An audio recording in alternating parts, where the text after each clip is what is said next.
Hey guys, welcome back to the channel. The day has come to stretch our Highboy frame for our crew cab project. I'm going to bring you guys along for the ride, filling you in here and there on what I'm doing. So stick around, you don't want to miss this. We're going to be setting the cab on the frame before the whole video's over, so you don't want to miss that. Stick around. Thanks guys.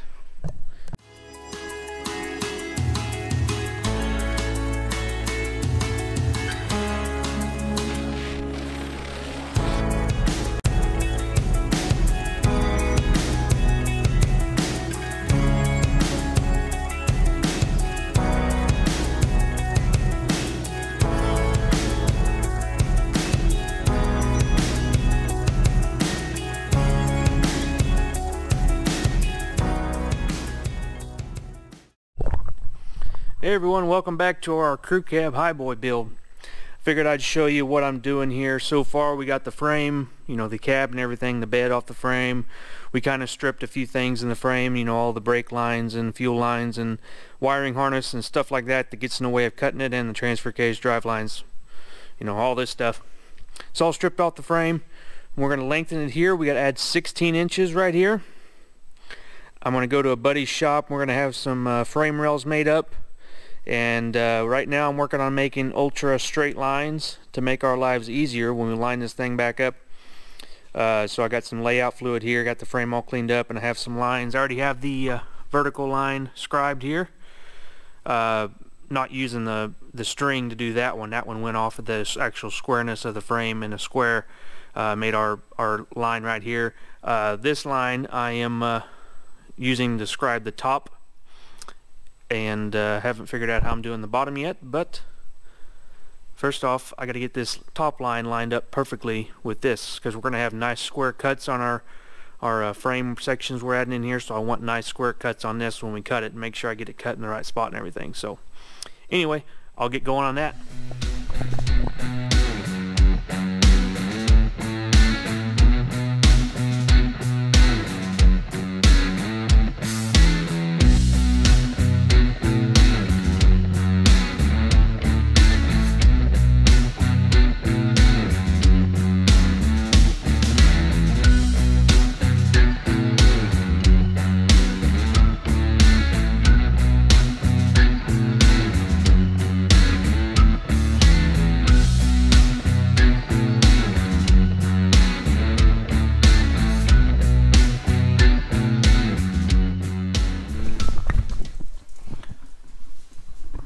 Hey guys, update on the crew cab here.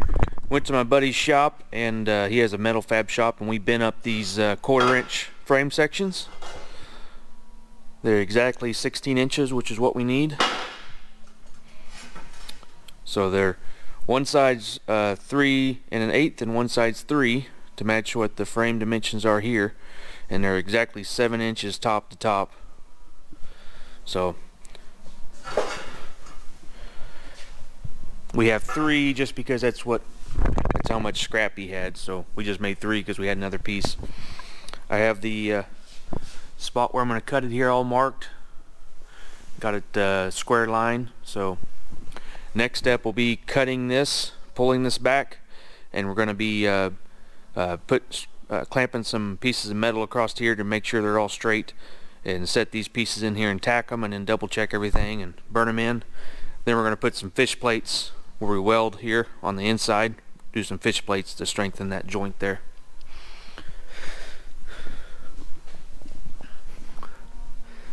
We have the working on stripping the interior as well. Get the fuel tank out. Here you can see on this one, if you're familiar with my Ultimate Highboy build series where I did the 67, this is different than the 67. The earlier trucks had a plate that went right here and right here for the two-wheel drive versions, but there's a plate that goes on here and sandwiches down, and the bolt goes through that, and the lip of the plate actually holds the fuel tank. Well, this is a 72, and it has, see, there's a bolt hole here, there's one over there, and there's more. There's 5 bolt holes up here for the fuel tank. So the fuel tanks are different on these, and the cab mounts are different. But it still has the indentation here for the Highboy. But I'm not sure what we're going to be doing on the cab mounts just yet. If we're going to be using the two-wheel drive cross member, or if I'm going to have to make a mount so it's a like a Highboy type mount on the outside here. So not sure what we're doing there yet. But the back of the cab, the step here has some junk on it, but it's solid, I think. This stuff is real good, and this floor mat actually is like really good shape, and it has the nice pad underneath it, because this truck had carpet. See, there's some right there. It had this like shag carpet over everything, so this actually turned out nice, although it was ripped over there by the other seat. I'm sure if we try to get this out, it's just going to destroy it, which we're going to have to take it out. But it's real nice to have that crew cab floor mat there intact, and it's separate from the front one up there. So yeah, that's how we're coming along so far. I think today I'm going to tackle cutting the frame and see if we can get that frame mocked up, and then we're gonna set the cab and the bed on the Highboy frame and make sure everything's mounted up good before the frame, or before the body goes out. So that's our goals, to get that done before they're requesting the body. So we'll I guess I'll see how that goes with the Highboy frame and stretching that, and I'll fill you guys in once we get something done.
Well, here it is, cut the frame.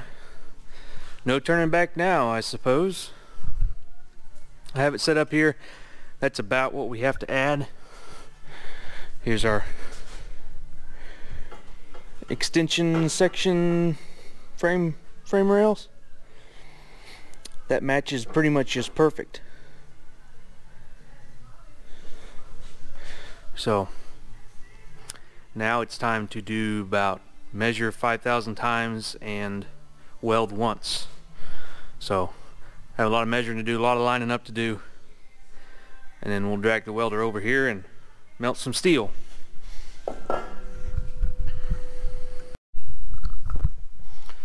Hey guys, so got a little farther along on this project here.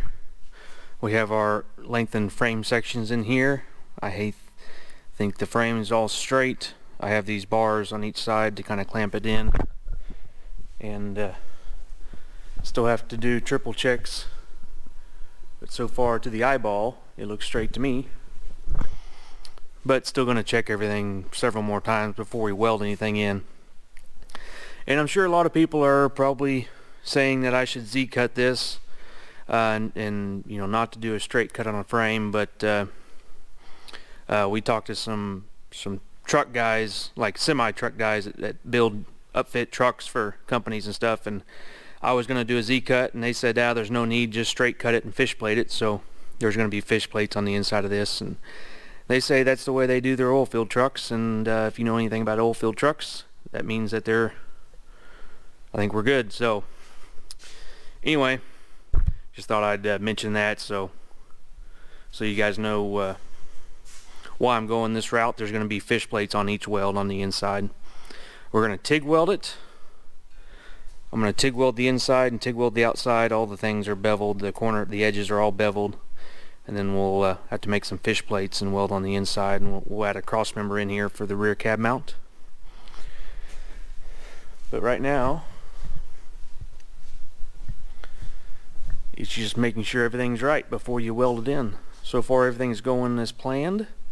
Have not ran into any bad cuts or misangled pieces, so that's good. I guess that means everything's straight. So anyway, we'll carry on.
Well, we got it back on the ground, all welded up.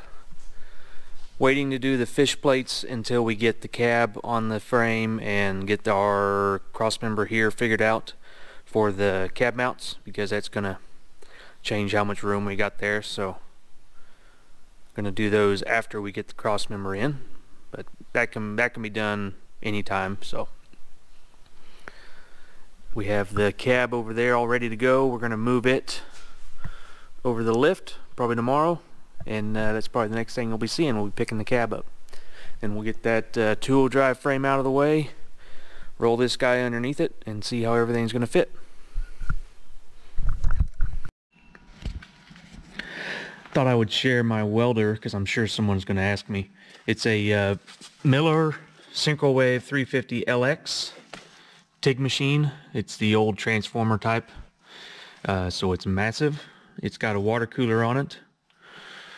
The new age inverter welders are tiny compared to this thing, and a lot lighter. This thing is real heavy to move around the shop, but it does a good job. Have a where's my torch? There it is. CK torch, water cooled obviously. I was running an 1/8 inch electrode. And I think my torch is only rated for 100 or 250 amps, and I was running about 260, so I was doing some letting it cool down, so, you know, not burn up my torch, because this is a 350 machine and I hardly ever weld that high. So anyway, that's my welder setup. Thought I would share it with you guys in case anybody was wondering what it was. Well, we got the truck pull over here to the lift. Got the cab off the frame.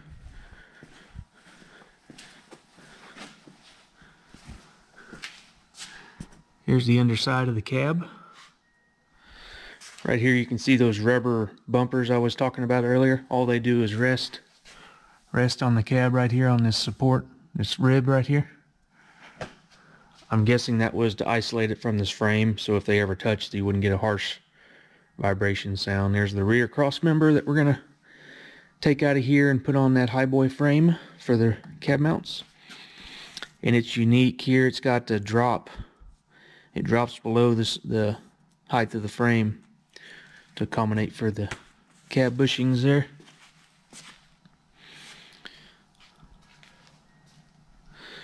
As I think the fuel tank's good, we might try to reuse that. It'll have to be further back a little bit, a few inches, because of the transfer case cross member that goes right here. It won't fit underneath that, so it's going to have to be moved back a little bit on that other frame, but we'll see if we can make it work. So yeah, we'll get this frame out of here, work on getting the stuff off of here we need, and roll this other frame over here, set the cab down, and figure out this part on the Highboy frame. So the underside looks pretty clean on this thing. So far it's going great.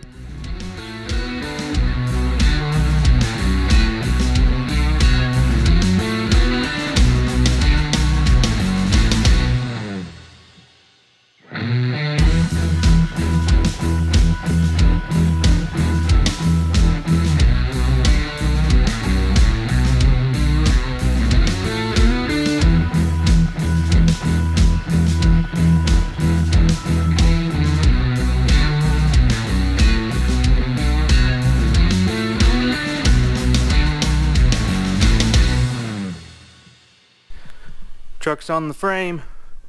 We put the bed on there too, just to make sure everything lines up. Everything's looking good so far. We have a couple of the bed bolts in the holes here that work. We have to drill the rear one and the front one because this was a long bed chassis, you know, regular cab long bed. Actually, this chassis is an F28, which means it was cab and chassis. So no bed, but it had the holes for the bed bolts. It has two of them line up for the short bed. We don't have the cross member on there yet for the rear, so it's being supported by the lift, and the fronts are just setting on there. But we got it all lined up, and it's looking good. You can kind of start picturing the truck if you step back. Too bad we already took the front clip off. It'd look really cool with the front clip and everything on. So right now we're going to cut the cross member out of that frame. We have to strip all the stuff off of it because all the brake lines and wiring harness goes through it, and the fuel tank's right there. So we gotta drop that fuel tank and get that cross member off and figure out a spot to put it here where it needs to go, and then we can move forward with bolting the cab down and making sure everything there works, and drilling holes for the bed, and so on and so forth. Well, that does it for this episode, guys. I hope you're enjoying this crew cab build as much as I am. This thing's going to be awesome when it's done. You're going to see it here when it is done, so you don't want to miss that. So hit that subscribe button. Only like 25% of you guys are subscribed that are watching this. So what are you doing? Hit that subscribe button, hit the bell so you know when things happen. And as always, thanks for watching. I really appreciate each and every one of you watching. Thanks.